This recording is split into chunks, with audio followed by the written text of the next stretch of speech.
Ce type d'atelier, chez Actis Partners, nous les faisons à peu près tous les mois ou toutes les 6 semaines. L'objectif étant d'abord d'être un point de rencontre entre nos managers de transition, un point d'échange entre eux, échange d'expériences, échange sur des sujets divers. Et nous essayons toujours de mixer à la fois les types de profils, de fonctions de ces managers et également leur niveau d'expérience. Dans le management de transition, on essaye toujours d'avoir un mix entre des gens très expérimentés, des gens qui ont un peu moins d'expérience, voire même qui démarrent leur première mission. Le sujet de cette réunion était un peu particulier, qui était demandé depuis longtemps par nos managers. C'était une réflexion sur quel est le meilleur statut pour eux pour faire du management de transition. Ils ont une possibilité assez large, ils peuvent être salariés ou de l'entreprise ou du cabinet, ils peuvent être en CDI, en CDD, ils peuvent être en portage salarial, ils peuvent être, avoir monté leur société et avec différents types de sociétés. Mais chaque choix implique aussi des conséquences assez sérieuses sur leur protection sociale, leur patrimoine, leur responsabilité civile.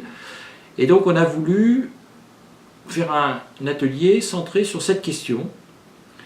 Et j'ai eu la chance de rencontrer parmi nos managers de transition un manager qui depuis s'est intéressé à ces sujets et en a fait son nouveau métier, puisqu'il est aujourd'hui agent général d'assurance et notamment spécialisé en gestion du patrimoine et gestion de la protection sociale, notamment des dirigeants.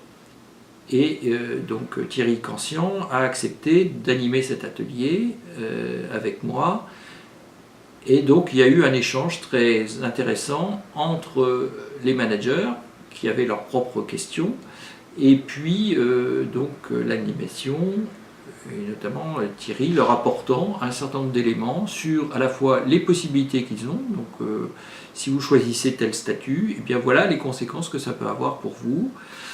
Et ce qui était intéressant dans la réflexion, c'est de montrer que finalement c'est une réflexion globale qu'il faut avoir sur ce type de sujet, parce que le choix d'une structure juridique a des implications sur la responsabilité, a des implications sur les aspects patrimoniaux, a des implications sur la protection sociale.